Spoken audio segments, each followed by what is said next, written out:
क्या आप जानते हैं कि एक ऐसी जंग भी हुई थी जिसमें नबी ने अपना रोजा तोड़ दिया था, और सिर्फ अकेले नहीं बल्कि अपने साथियों का भी। ये था फतह ए मक्का का सफर। लेकिन जब काफिला कुदैद नाम की जगह पहुंचा तो थकान और कमजोरी बहुत ज्यादा हो गई। नबी करीम ने देखा कि लोग परेशान हैं, इसलिए आपने एक प्याला पानी मंगवाया और सबके सामने पिया, ताकि लोग समझ सकें कि मुसाफिर के लिए रोजा छोड़ना जायज है।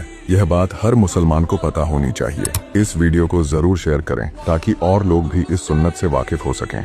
अल्लाह की बनाई ऐसी मकबूल मखलूकात जिन्होंने बड़े बड़े काम अंजाम दिए। नंबर 1, चींटी। एक छोटी सी चींटी ने हजरत सुलेमान अलैहिस्सलाम की फौज का रास्ता बदल दिया था। उसकी फिक्र और होशियारी ने पूरी फौज को अपनी जमीन रौंदने से बचा लिया। नंबर 2, हुदहुद। हजरत सुलेमान अलैहिस्सलाम का वफादार परिंदा हुदहुद, जिसने एक ऐसी हुकूमत की खबर दी जो सूरज की इबादत करती थी। उसकी वजह से वह पूरी हुकूमत हजरत सुलेमान अलैहिस्सलाम की दावत से मुसलमान बन गई। नंबर 3, अबाबील। अबाबील परिंदों की ताकत कौन भूल सकता है। अल्लाह के हुक्म से इन छोटे परिंदों ने अब्राहा के लश्कर पर कंकर बरसाए और काबा की हिफाजत की। और आखिर में कौआ, जिसने इंसान को सबसे पहले दफनाने का तरीका सिखाया। जब काबिल ने हाबील का कत्ल किया तो कौवे ने जमीन पर लाश को दफन करके उसे दफनाने का सलीका सिखाया।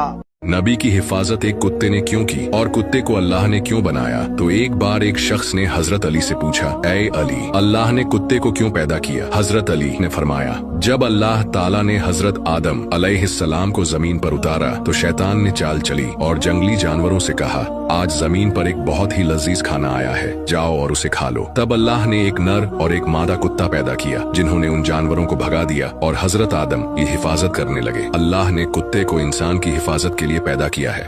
ताबूत ए सकीना, ये वही मुकद्दस संदूक है जिसे आज भी यहूदी पूरी दुनिया में तलाश रहे हैं। आखिर ऐसा क्या खास है इसमें जो इसे लेकर उनका दिल अब तक बेचैन है? कहा जाता है इसमें नबियों की मुबारक चीजें रखी थीं। मूसा अलैहिस्सलाम की लाठी और सुलेमान अलैहिस्सलाम की वो अंगूठी जिससे उनका तस्खीर जुड़ा था। इस ताबूत में बरकत ही बरकत थी। यहूदी इसे अपने आगे रखकर दुआ करते थे और दुआ कबूल हो जाया करती थी। हर जंग में फतह उनकी मुट्ठी में होती थी। रिवायत है कि यह वही संदूक था जिसे आदम अलैहिस्सलाम जन्नत से लेकर आए थे। इसे रखा गया था हाइकल ए सुलेमानी में, एक शानदार महल में। लेकिन जब यहूदी अल्लाह की नाफरमानी करने लगे तो उनके गुनाहों की सजा आई। एक नहीं, दो बार हाइकल ए सुलेमानी को तहस नहस कर दिया गया और तभी ये ताबूत भी गायब हो गया। उस दिन से लेकर आज तक यहूदी उसे ढूंढ रहे हैं। उनका यकीन है कि अगर ताबूत सकीना फिर से उनके हाथ लग गया तो वो दुनिया पर फिर से हुकूमत करेंगे।